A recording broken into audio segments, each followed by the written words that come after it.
Bonjour les amis, aujourd'hui je vais vous faire la lecture du livre La grande peur de Chikouti de Linda Van Mengem aux éditions Artoria. Gloup, gloup, gloup, Chikouti ne bouge pas. Elle a le cœur qui bat, elle a peur, Grand Gloup est là. Caché près de l'étang, Grand Gloup attend, il est là. Il regarde Chikouti, il ne bouge pas. Gloup, gloup, gloup. Chikouti ne le voit pas. Elle sent son cœur qui bat. Il faut que je parte d'ici, se dit Chikouti. Chikouti ferme les yeux et plonge dans l'étang. Elle nage très longtemps. Derrière Chikouti, soudain, un sifflement. Elle se retourne et voit 600. Ne pas s'affoler, nager, nager, pense Chikouti, sinon je suis perdue. Chikouti est enfin arrivée de l'autre côté. Elle est sauvée. Elle entend encore un sifflement, mais elle sait que 600 ne sort jamais de l'étang. En plus, on dirait que Grand Gloup s'est tu. En tout cas, Chikouti ne l'entend plus. Chikouti se creuse un petit nid et s'y roule et s'endort. Sans plus penser à rien, soudain, une feuille tombe d'un arbre. Une toute petite branche craque. C'est Noutsi. Intrigué, il s'approche de Chikouti. « Bizarre, bizarre, dit Noutsi. Jamais vu quelqu'un d'aussi bizarre. Noutsi s'approche pour mieux voir. Chikouti s'est réveillée. D'un seul bond, elle s'est dressée. Ne me touche pas ou je te mords, dit Chikouti. Oh, on dirait une souris verte, que tu as bien failli ne jamais connaître, soupire Chikouti. Car Grand Gloup a mangé toute ma famille. Et Chikouti explique à Noutsi que Grand Gloup raffole des souris vertes et que tout ce qui est souris verte termine sa vie dans son grand bec. N'aie pas peur, dit Noutsi. Grand Gloup n'est jamais venu jusqu'ici. Et gloup, gloup, gloup, Grand Gloup lance son cri. Partons d'ici, dit Noutsi. Dans mon grand chêne, nous serons à l'abri. Grand Gloup a senti Chikouti. Cela a réveillé son appétit. Gloup, gloup, gloup, les corbacs, intrigués et alertés, se mettent à crier « Danger, danger, danger !» Mais pour Noutsi et Chikouti, Grand Gloup est loin.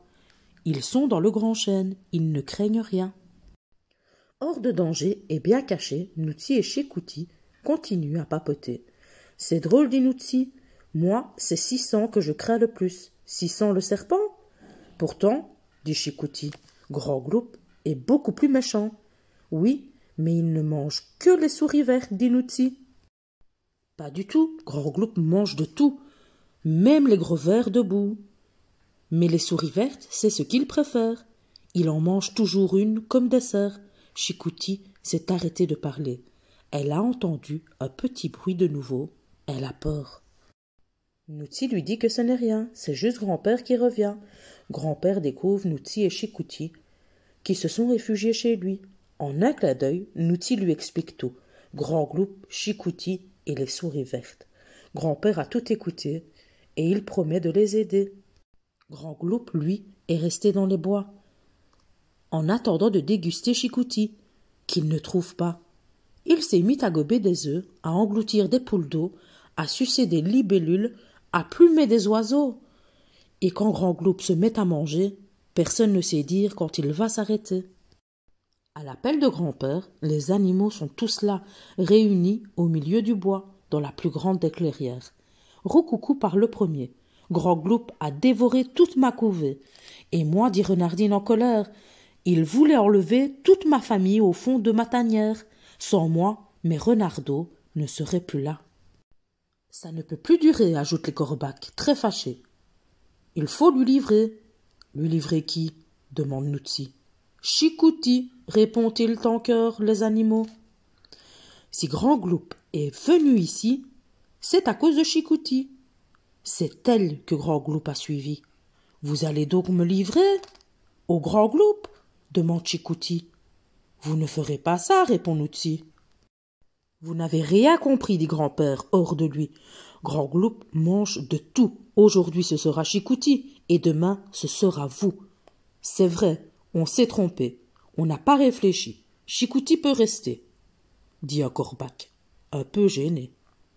Oui, mais alors, Comment se débarrasser de Grand Gloup demande Roucoucou. J'ai une idée. Pour nous sauver, dit Chiquouti. Écoutez-moi bien. Et bientôt, Grand Gloup sera loi. Chiquouti court sous le grand chêne. Elle se cache derrière une racine. Les corbacs se mettent à hurler. Chiquouti est là, Grand Gloup. Elle est pour toi.